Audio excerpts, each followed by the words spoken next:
Bonjour à vous, bienvenue dans cette vidéo de la pleine lune qui va avoir lieu donc le 7 septembre, dimanche 7 septembre, vers 20 heures.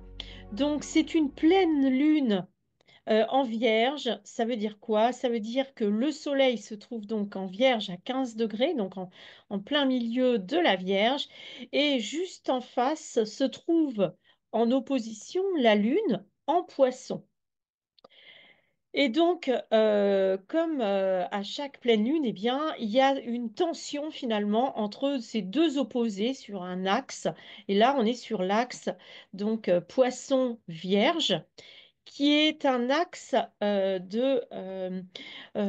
envie de dire, du spirituel. Mais l'idée, c'est vraiment, parce que les vierges sont pas forcément spirituelles, mais si vous voulez, que ça soit les vierges ou les poissons, ce sont des gens pour qui s'améliorer, pour qui devenir une meilleure version d'eux-mêmes est le plus important. C'est des gens de bonne volonté. Voilà, c'est vraiment ça, je trouve, moi qui connais beaucoup de poissons, beaucoup de vierges et de près.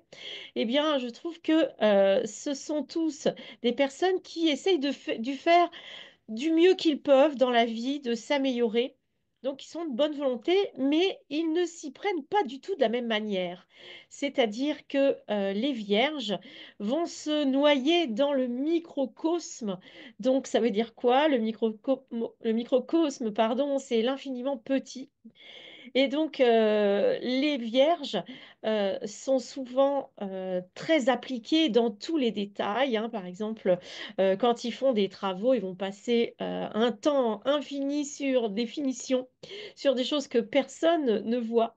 Donc, c'est très bien parce que ce sont des gens donc minutieux qui s'appliquent dans chaque détail de la vie, dans chaque instant de la vie, dans chaque minute, dans n'importe quelle tâche, que ce soit une grande tâche ou une petite tâche. D'ailleurs, souvent les vierges, ils préfèrent des tâches assez, on va dire, dans l'humilité, hein, des petites tâches qui ne se voient pas, hein. Ils ne cherchent pas, comme le lion, à être reconnu, à être sous les feux des projecteurs. Au contraire, ils se plaisent à rendre service dans les petits détails, donc comme je disais, dans le microcosme, dans l'infiniment petit. Et en face, eh bien, on a les poissons qui, eux aussi, sont d'extrêmement de bonne volonté et font ce qu'ils peuvent pour faire du mieux qu'ils peuvent, sauf que eux, ils ont le regard branché sur l'infiniment grand, c'est-à-dire vers l'espace, vers le spirituel, vers la religion, la philosophie, les hautes sphères, l'infiniment grand, hein. C'est vraiment ça, le macrocosme. Et donc là, on a le microcosme du Soleil, qui est pourtant une planète quand même, enfin, qui est notre astre central, notre planète, hein, notre étoile, je veux dire, dans notre système solaire. Donc, c'est une grosse planète par rapport à nous, les humains qui sommes sur une petite terre. Donc, le Soleil qui est habitué à faire les choses en grand se noie dans l'infiniment petit, et la Lune qui, elle, aime être dans la discrétion, qui aime être dans l'intimité, dans le familier. Eh bien, là, la Lune, elle regarde l'infiniment grand, elle regarde les étoiles, elle regarde vraiment le sens de la vie, elle cherche vraiment à percevoir tout ce qui est et faire une synthèse de tout ce qui est, hein. On est vraiment dans cet axe de comment se comporter dans la vie sur Terre, vers quoi on va chercher à se diriger, c'est-à-dire comment faire pour être un être parfait. Donc, pour un vierge, pour l'énergie de la Vierge, être parfait, c'est être complètement attentif à tous les détails, à toutes les petites choses, à toutes les petites gens aussi. Et pour le poisson, eh bien, l'énergie du poisson, elle, va chercher à englober le grand tout, à faire l'unité de tout ce qui est. Et donc, elle va chercher à voir le plus loin possible pour vraiment avoir une idée d'ensemble la plus complète possible. Alors, donc, dans cet axe-là, vous le savez, cette pleine lune en Vierge ouvre le bal également des éclipses, puisqu'il va y avoir ce même jour, au moment de la nouvelle lune, eh bien, il va y avoir une éclipse de lune très importante et très puissante.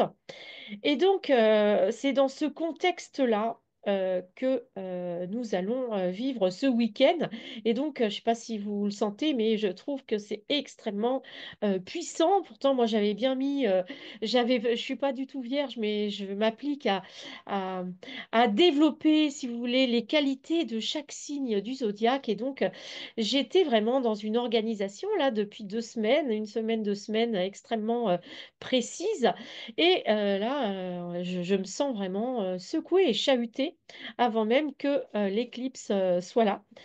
Donc, pourquoi on est chahuté? Eh bien, d'abord, ce qui m'a frappé quand j'ai observé cette carte de la pleine lune en Vierge, c'est le nombre de planètes rétrogrades. Donc, toutes les grosses planètes, à part Jupiter, toutes les autres planètes qui sont plus loin que Jupiter, c'est-à-dire que ça soit Saturne, Uranus, Neptune, Pluton, peut-être que j'en oublie une. Toutes ces planètes, en tout cas, sont rétrogrades. Et il y a même des astéroïdes qui sont assez importants, comme Chiron, et je sais plus, il y a une autre. Ah oui, et il y a la Lilith, et donc la Lune noire, Lilith et Chiron, qui sont également rétrogrades. Alors ça veut dire quoi? Rétrograde. C'est pour ça que j'ai intitulé ma vidéo La vie en rétrograde, parce que là, toutes les planètes importantes qui ne sont pas personnelles, toutes les planètes collectives sont rétrogrades. Le monde est rétrograde. C'est ça que ça veut dire. Alors, qu'est-ce que c'est le monde rétrograde? Eh bien, c'est qu'on est en train de retourner en arrière. On est en train d'avoir un regard qui s'approfondit vers notre passé et vers les choses qu'on connaît bien. Et donc, on a ce sentiment, je ne sais pas vous si vous l'avez ressenti, mais là, autant pendant l'été, à la fin du printemps, on a senti un élan hein, qui nous amenait vers le futur, depuis le début même de l'année 2025. Et puis là, petit à petit, toutes les planètes se sont mis à l'arrêt et à rétrograder. Et donc, on se retrouve un peu avec cette rentrée à être coincé, à être bloqué, à être figé. Moi, personnellement, j'avais lancé plein de nouveaux projets, puis finalement, ça, ça, ça stagne. On ne sait pas trop pourquoi. Il n'y a même pas de raison. Disons que les choses, elles sont un petit peu ralenties. Et donc, pour bien vivre cette période rétrograde hein, qui s'exprime donc à travers, donc là, Saturne hein, est devenu rétrograde, notamment le 1er septembre. Et on le sent très fortement parce que Saturne, c'est la planète de la responsabilité, c'est la planète de la sagesse, mais avant d'atteindre la sagesse, c'est la planète des obstacles, des problèmes à résoudre, des choses de la réalité qui s'imposent d'elles-mêmes. Et donc, Saturne rétrograde, eh bien, c'est vraiment la planète des problèmes qui se met à faire du surplace, à se bloquer. Donc, si vous voulez, eh bien, on a des problèmes qui apparaissent de nulle part et ou alors des problèmes qu'on connaissait bien et qu'on croyait partis et résolus, et puis finalement ils reviennent se mettre sur notre chemin. Donc, alors pourquoi il y a des rétrogrades? Ben, déjà, c'est une coïncidence qu'il y a énormément de planètes rétrogrades en même temps, parce que souvent il y en a une ou deux ou trois qui sont rétrogrades, mais là, il y a quand même, j'avais compté, il y a 6 corps célestes, 7 corps célestes qui sont rétrogrades contre 6 corps célestes qui sont en marche directe et normale, on va dire, en marche en avant, hein, qui avancent. Donc, ça veut dire quoi? Ça veut dire qu'on est invité à prendre notre temps, à se poser. C'est ça, l'idée vraiment des planètes, quand les planètes sont rétrogrades, c'est pas la peine de se jeter à corps perdu vers l'avant. Il faut mieux, au contraire, stabiliser, avoir un regard pour vérifier les choses, pour intégrer les choses, pour digérer les choses. Tout ce qu'on a commencé à mettre en place dans les mois précédents, au printemps et en été, eh bien là, il s'agit vraiment de consolider tous nos progrès parce que le rétrograde, l'idée du rétrograde, si vous voulez, en astrologie, c'est l'idée qu'il y a un retour sur soi, un regard vers soi-même, une introspection, donc une réflexion vraiment sur notre propre comportement.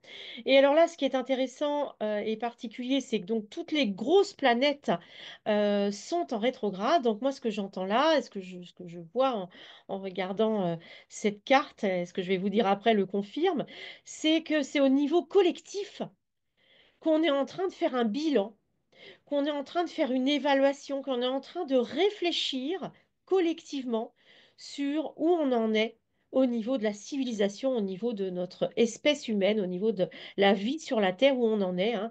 On sait qu'au niveau climatique, des seuils d'alerte ont été dépassés et plus que dépassés. Donc la situation est très grave et on peut le voir dans plein d'exemples, hein, que ce soit tous les feux, hein. Moi, j'ai été hallucinée d'entendre parler qu'il y a eu même un incendie en Écosse ou en Angleterre, je sais plus, mais enfin dans le nord de l'Angleterre ou oh non, je crois que c'était en Écosse. Vous voyez, on atteint des niveaux là de catastrophes climatiques extrêmement importantes, hein. Moi, je me souviens aussi que avant, on parlait très peu de voir des, euh, des, des dauphins en Europe, etc. Enfin, en tout cas, dans le nord, dans l'Atlantique Nord, etc. Voilà. Il y a tout un tas de signes qui nous montrent vraiment que la Terre va mal et que c'est le bazar et que là, ça va pas du tout. Et donc, cette troupe, hein, ce collectif de planètes rétrogrades sont en train de nous dire regardez ce que vous avez fait, regardez où on en est, et donc qu'est-ce que vous allez trouver comme solution maintenant? Voilà. C'est vraiment ça, le message des planètes rétrogrades, c'est réfléchissons, rentrons en introspection. C'est pour ça aussi que c'est intéressant que ça soit que toutes ces planètes soient rétrogrades au moment où l'axe Vierge Poisson est activé à travers cette pleine lune, hein, qu'avec le Soleil en Vierge et la Lune en Poisson, parce que ce sont deux planètes assez introspectives, hein. Si vous connaissez des Vierges et des Poissons, ils ont quand même c'est pas des planètes extrêmement extraverties, c'est des planètes qui ont tendance, bon, il peut y avoir des moments d'extraversion, surtout si on n'a pas toutes nos planètes en Vierge ou en Poisson, bien sûr. Donc, mais si vous voulez, ce sont des signes qui sont relativement introspectifs, c'est-à-dire si ce sont des signes qui cherchent une vision spirituelle, qui font du mieux qu'ils peuvent, qui ont vraiment, qui cherchent à être de bonne volonté, à rendre service pour la Vierge, à s'occuper des personnes fragiles, des malades, etc. pour les poissons, c'est parce que ce sont des signes, Vierge et Poissons, qui sont dans la recherche intérieure vraiment de faire plaisir aux autres. Voilà. Et donc, on est dans cette dynamique-là. La question qu'on peut se poser, la question que les planètes nous posent, c'est est-ce qu'au niveau collectif, nous sommes dans cette énergie d'être capables de faire plaisir les uns aux autres? Voilà. Alors, évidemment, la réponse est malheureusement majoritairement non. Heureusement que nous, enfin en tout cas moi j'essaye d'être de bonne volonté, que beaucoup de gens de plus en plus essaye d'être de bonne volonté et de se dire qu'est-ce qu'on peut faire pour améliorer la condition de la vie humaine sur Terre, hein, c'est-à-dire de se poser les questions, ok, nous ici on a quelques problèmes en Europe, mais il y a quand même pas mal de pays dans le monde qui vivent des choses terribles, hein, les inondations dans certains pays, que ça soit souvent dans les pays tropicaux avec les pluies tropicales, etc., les cyclones et tout ça, ce sont des choses. Qu'est-ce qu'on peut faire, hein? Moi, j'écoutais un reportage là il y a quelques jours en Bulgarie où ils essayent d'empêcher les tempêtes de grêle. Et donc, on a les capacités aujourd'hui d'influencer la météo. Et on va avoir, à mon avis, dans les décennies qui viennent, vraiment des nouvelles technologies qui vont essayer voilà, de rééquilibrer, de réharmoniser la météo. Alors, vous allez me dire, ça ne va pas résoudre tout, bien sûr, mais si vous voulez, pour moi, le fait qu'on essaye d'influencer la météo, c'est que on est capable de se poser des questions à un niveau quand même assez évolué technologiquement. C'est de ça que je veux vous parler. C'est que on n'aurait pas imaginé il y a 100 ans qu'on allait pouvoir influencer le climat au point de dévier et d'empêcher un nuage de grêle de se déverser sur les champs. Voyez? Donc l'idée là, je ne voudrais pas vous perdre avec mes digressions. L'idée, c'est de comprendre qu'au niveau collectif, nous devons nous poser les questions, comment faire pour que la Terre arrête de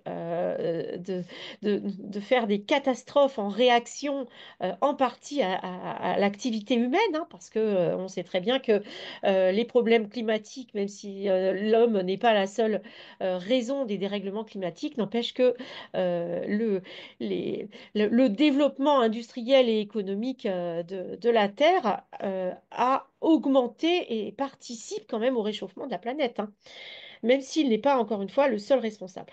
Bref, l'invitation des planètes ces jours-ci, c'est de nous poser la question, comment faire au niveau collectif pour améliorer le service aux autres, le bien-être pour les autres, aider les autres, comment faire pour aider tout le monde, tous les humains de la Terre, mais également les animaux, les végétaux, etc. Et donc, eh bien, il y a plein de gens qui inventent des choses merveilleuses bah, voilà, pour améliorer, parce que voilà, il y a urgence.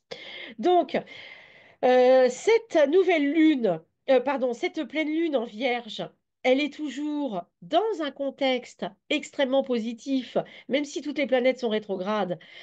Toutes les grosses planètes, que ce soit Pluton, Uranus, Neptune et Saturne, ces quatre grosses planètes sont toujours dans leur triangle bénéfique qui nous montre vraiment que nous sommes en pleine transition de la vie humaine, de la vie sur Terre, et que c'est quelque chose de bien.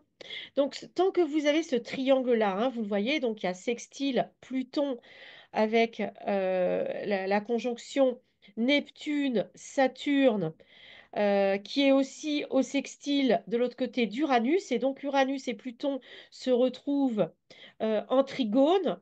Et donc c'est vraiment c'est des chiffres extrêmement proches, hein. Alors attendez, je ne vois pas très bien voilà, là je vois mieux. Donc voilà, toutes les planètes, c'est un triangle exact, hein. Pluton est à 1 degré du Verseau, Uranus à 1 degré du Gémeaux et Saturne à 29 degrés du Poisson et Neptune 1 degré du Bélier. Donc, je pense que nous devons nous appuyer sur eh bien, les bienfaits de cette date, à savoir ce trigone et ces deux sextiles qui forment un magnifique triangle. Donc, un triangle qui est donc en signe d'air, Verseau et Gémeaux. Et surtout que de l'autre côté, on a également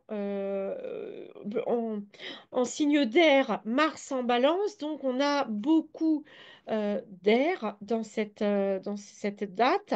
Et puis, on a Neptune qui est donc en bélier, signe de feu, et Saturne qui vient de rétrograder, donc en poisson. Donc, c'est relativement bien équilibré au niveau des polarités des éléments, hein.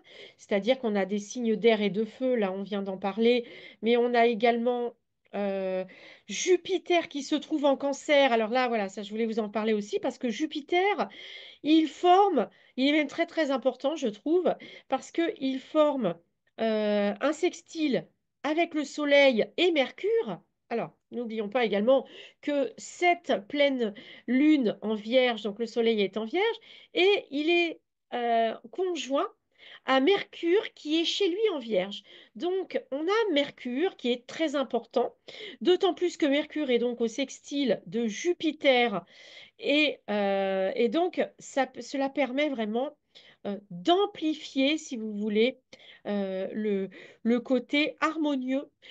Jupiter vient ici comme une bonne fée, hein, en train de veiller sur la pleine lune, en train de faire l'arbitre en quelque sorte entre d'un côté en Vierge le Soleil et Mercure qui sont là dans les détails, dans le travail, qui sont concentrés, et de l'autre côté, eh bien, Jupiter, qui est un des maîtres du poisson, il est donc le maître de cette lune en poisson, eh bien, Jupiter, il permet vraiment aussi de dire à la Lune, voilà, regardons un peu les pieds sur terre, hein, parce qu'on sait très bien que le signe du poisson, le problème du signe du poisson, c'est qu'il a parfois tendance à oublier un petit peu la réalité, à partir dans ses rêves, dans son futur, dans ses projets, dans ses projections, mais il manque parfois un peu de pieds sur terre. Eh bien, Jupiter, qui se trouve en Cancer, nous aide vraiment ici.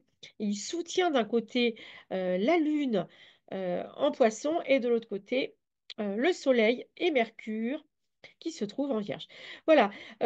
Par contre, on voit que Jupiter est au carré de Mars se trouve en Balance. Donc ça peut être une source de tension.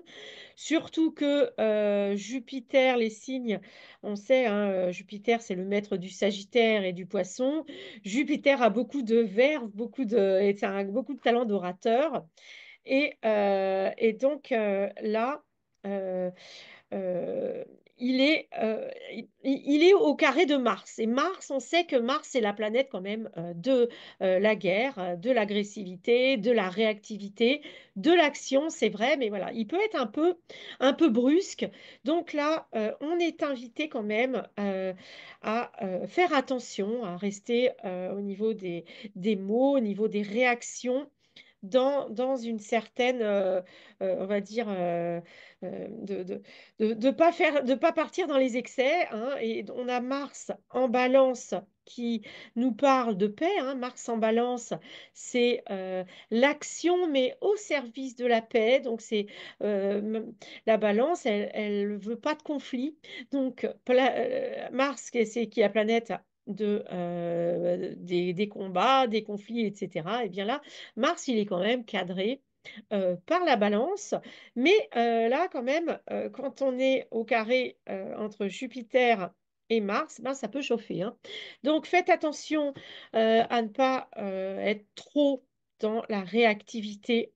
Moi, je vous dirais voilà, de rester vraiment dans une attitude introspective, de s'isoler si besoin, si vous sentez que ça chauffe, hein, parce que dans les pleines lunes, avec l'opposition Soleil-Lune, même si c'est Vierge Poisson, donc le Soleil en Vierge et la Lune en Poisson, qui sont quand même des signes assez calmes, il n'empêche que ça peut quand même chauffer, hein. Et donc, voilà. Et on n'a pas parlé de Vénus. Vénus se trouve en Lion. Donc, Vénus, elle est comme une reine en Lion. Elle est toujours dans le côté, on va dire, représentation. Elle veille sur les valeurs du cœur, hein. Le signe du Lion, c'est le signe du cœur. Et donc, on a une Vénus qui est installée dans le Lion et qui est pourtant aussi, elle est pile à 15 degrés également, comme euh, la Lune, ce qui provoque euh, un quinconce, hein. Donc, bon, Vénus n'est pas très importante, mais quand même, on voit qu'elle est là, elle veille et j'ai envie de dire, elle fait attention à ce que ça se passe bien, notamment avec Mars, puisque là, bah voilà, j'avais pas vu ça. Elle est au trigone de Mars en Balance, donc Vénus et Mars en sextile, pardon, sont main dans la main, c'est-à-dire qu'il y a vraiment un équilibre des polarités masculin et féminin. les polarités masculines et féminines plutôt en français. Et donc, voilà. Donc ça, c'est tous les traits bleus, comme je vous le dis à chaque fois, ce sont des aspects harmonieux. Donc finalement, on n'a pas tellement d'aspects difficiles, même si voilà, ça nous parle quand même d'une pleine lune, donc une source de tension. Mais voilà, je pense que c'est pas, malgré l'éclipse, malgré l'opposition et le carré entre Jupiter et Mars, je pense que c'est une pleine lune qui est relativement harmonieuse, hein, grâce à bien sûr à ce grand triangle bleu, grâce à ces autres, grâce à Jupiter, hein, qui fait un rectangle, un, un triangle rectangle avec la pleine lune, hein, qui est donc au trigone de la Lune et au sextile du Soleil. Donc, grâce à tout ça, on est quand même, il n'y a pas de catastrophe, hein, mais voilà, moi je vous invite à faire une pleine lune introspective, une pleine lune où vous réfléchissez à ce que vous avez fait les semaines précédentes, où vous intégrez et vous vous préparez pour le futur, mais c'est pas le moment de passer à l'action, c'est le moment vraiment voilà, de se poser, de réfléchir, de se calmer, d'évaluer nos progrès, de réfléchir aux étapes qui vont arriver. Voilà. Et donc c'est voilà, c'est le moment aussi de faire son rangement, de trier, d'organiser les choses avec les vierges. Avec la lune en poisson, bah voilà, des fois la lune en poisson, ça peut être un petit peu émotionnellement débordant, on va dire. Mais voilà, si vous restez dans une introspection, vous évitez les excès de tout ordre, eh bien voilà, c'est plutôt harmonieux. Je vous dis à très bientôt et je vous retrouve dans mes vidéos pour rajeunir. Et donc, on peut rajeunir toute l'année. C'est pour ça que je vous propose chaque mois un petit programme sur le rajeunissement relié finalement au signe du zodiaque. Donc là, rajeunissement, rajeunir en septembre, eh bien, ça nous parle de rajeunir avec l'énergie de la Vierge. Et donc, si ça vous intéresse, eh bien, vous aurez le lien en description et donc en fin de vidéo. À très bientôt!